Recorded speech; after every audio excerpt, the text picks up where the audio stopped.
Molweni, you guys. Welcome back to another video. If you are new here and watching for the first time, hi and welcome. My name is Natasha, and this is a space where we share our experiences, we learn and we grow. If you have not joined the family as yet, please do so just by clicking that subscribe button below. For all the returning family members, welcome back. Fam, you know the house rules. You make sure you're subscribed to the channel, you give the video a thumbs up, we interact in the comment section below, and we share the video so that we can reach more people. Today I'm going to be sharing with you guys powerful lessons that 2024 taught me, okay? Without wasting any time, let's get straight into them. The first one is you cannot depend on one income. You should always have another source of income, especially for unexpected financial setbacks. I really think this is one of the most important things that anyone would have to learn in their life, especially in the economy that we live in now. This is a lesson I learned, I think, during COVID time, which was 2020. People were forced to find other ways to make money. And with that being said, people actually learned and realized the importance of having more than one income, and that you can't depend on just one income to sustain all your needs, because what happens if that source of income gets affected and you can't get that income anymore? So that is number one on our lessons that 2024 taught me. Number two is life is unpredictable and nothing is guaranteed. Learn to adjust to change. One of my favorite quotes says, growth doesn't come from comfort zones, and to grow, you need to be uncomfortable. And I think this is so true, because if you want to grow, you need to be uncomfortable. And if you are going to stay in the same place and you're going to choose comfort, that means you'll never grow, right? Number three is some things God takes you through are for the glory of his kingdom. This is something that I learned in my personal life when I got to the Netherlands. I think I once shared a video on my YouTube channel, and I shared a video about how I really suffered from imposter syndrome when I got to the Netherlands, right? And through that season, God revealed to me that he's put me here for his glory and not just for my personal gain. So that's where number three comes from, that some of the things that God takes you through are for the glory of his kingdom. Number four is kindness can actually save a life. This one also comes from my own personal experience, which was the experience that I had where an Uber driver actually saved my life indirectly, without knowing. And I think I did share the story on my YouTube channel, or I didn't. I think I should share the story on my YouTube channel. If you have watched this far, please let me know if you are interested in knowing the story of the Uber driver that saved my life. But I did share a post on Instagram. I shared a post on Facebook and my TikTok. It's Natasha_Bulusa on all my social media platforms. So if you want to get a glimpse of the story, you can go to my social media platforms, or if you want to hear the story here, then just let me know in the comment section and I'll tell you about the story.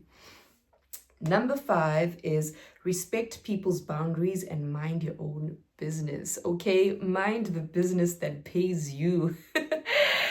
This one I had to literally implement in my own life. I sometimes struggle to put boundaries for other people in my life. Yeah, that's the best way to say it. So you find that sometimes I do struggle with a bit of people pleasing, and in the sense that sometimes I know I want to say no, I want to say I can't, but I just struggle to literally stand firm on my boundaries and my word. So this is something also that I am learning, and it's something that I really want to implement in my life, where I have set boundaries and I do not allow anyone to actually go over those boundaries.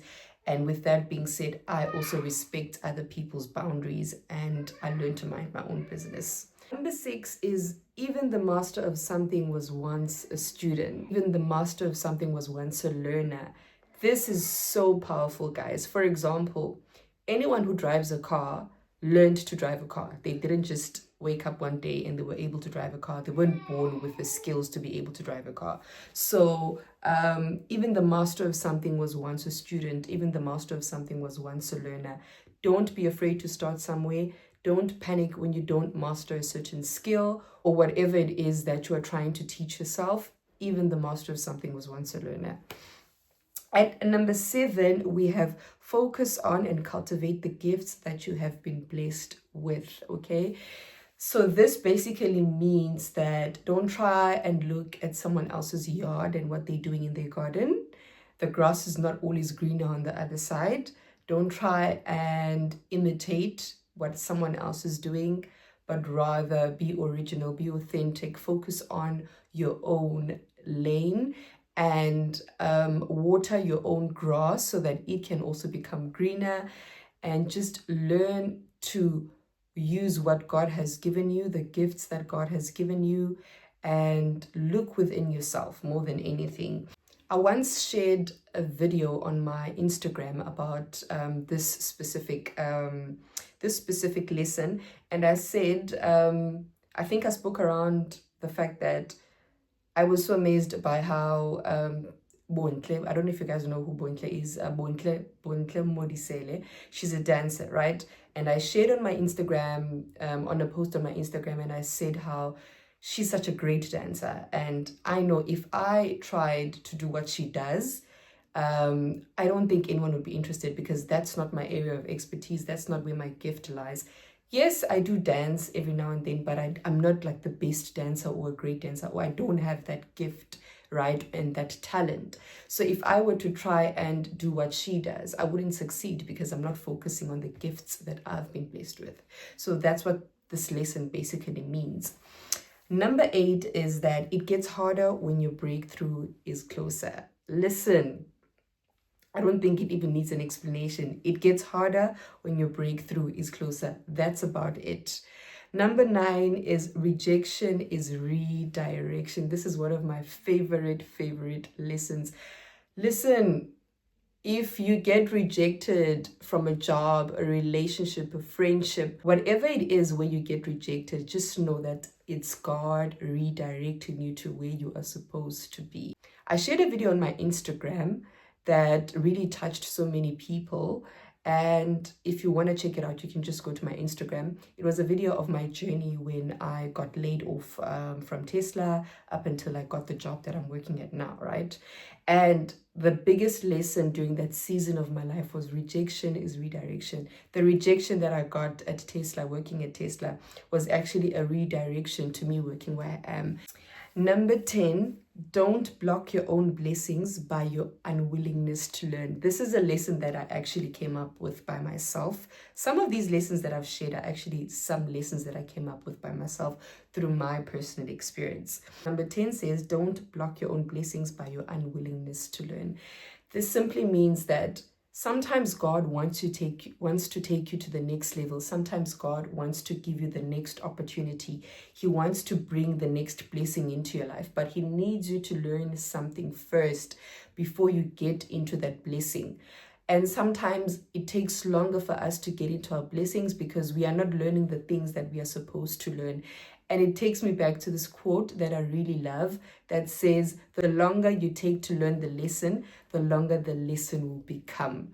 So it's very important for us to learn what we need to learn so that when the gift comes, we can enter into it fully. Number 11 is an ending is not the end. This also goes back to the whole experience I had with being laid off at Tesla and getting into my new job. This is a quote that I saw on Pinterest, and I found it so beautiful, that an ending is not the end. Number 12 is God can give you an opportunity, but it's equally important for you to sell yourself, okay? This is linked to like anything, especially corporate development, career development, and anything that you want to grow in, right? God can give you the opportunity, but it's equally important for you to sell yourself. You can't say you want to get into a specific field or a specific opportunity, a specific position, but then when you are given the opportunity to present yourself, you don't sell yourself. So it's so important that when you prepare, don't just prepare, but also prepare to sell yourself. Number 13 is each person is meant to serve a specific purpose in your life. Listen, every person that you come across in your life is meant to serve a purpose. Whether they are in your life for a season or a lifetime, but each person that comes into your life is meant to serve a purpose. And it's equally important for us to learn to accept people when they come and let them go when they are released from our lives. Because sometimes the different levels that God takes you through in different seasons and the different phases of your life that God takes you through requires a different caliber of people, friends. So it's so important for us to accept people coming into our lives with love and also let them go with the same love that we accepted them with.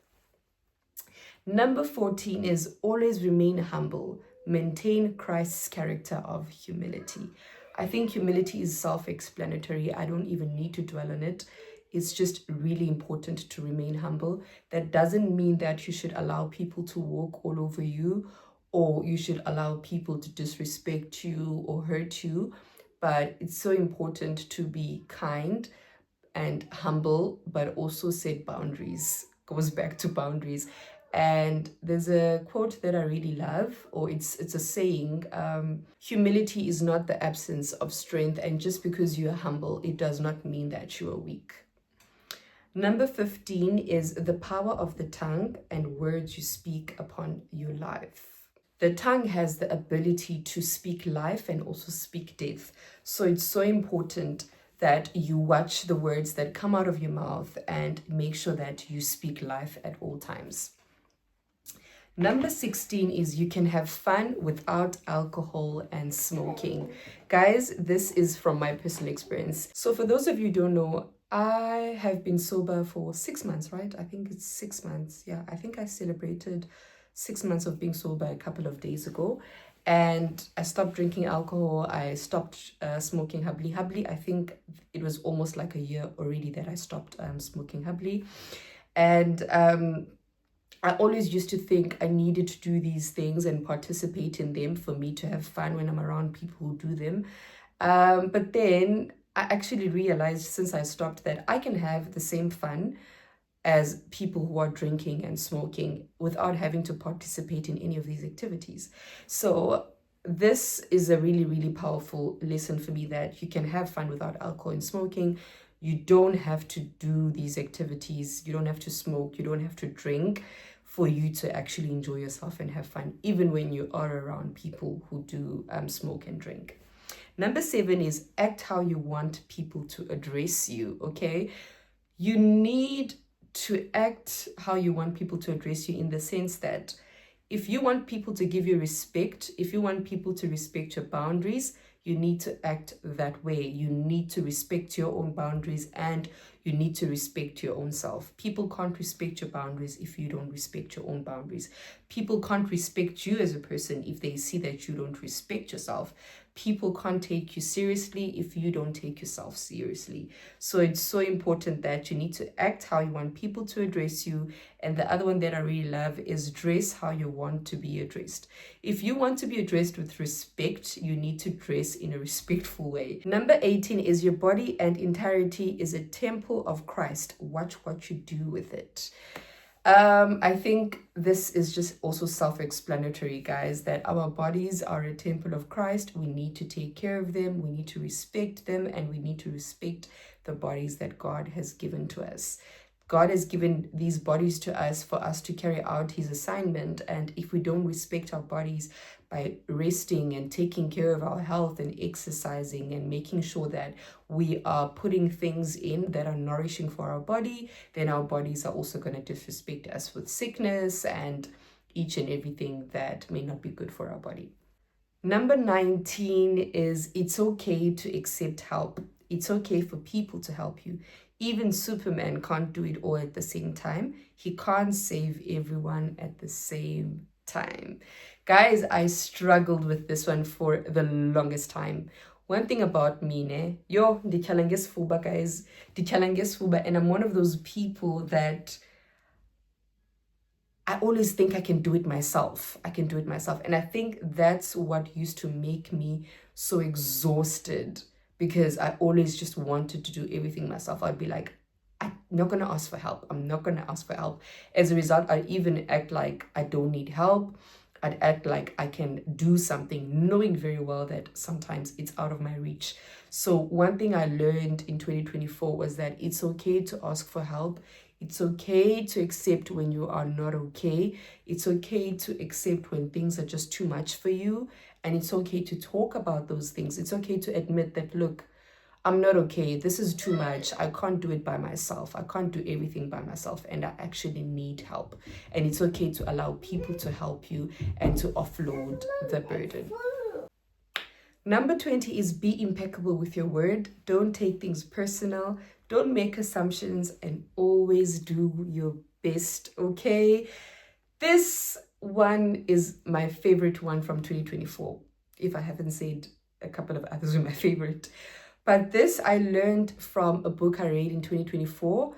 I don't know if some of you know the book, but the name of the book is The 4 Agreements.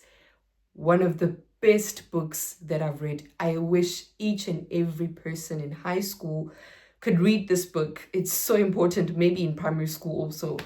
But this book is such a beautiful book, guys. And basically the 4 agreements are: be impeccable with your word, don't take things personal, don't make assumptions, and always do your best in everything that you do. So yeah, those were the 20 powerful lessons that 2024 taught me. And I hope some of these lessons could also impact your life positively, and you can also take them with you in 2025. Apply them to your life and see how your life changes for the better. Thank you so much for watching. I'll catch you guys in the next video.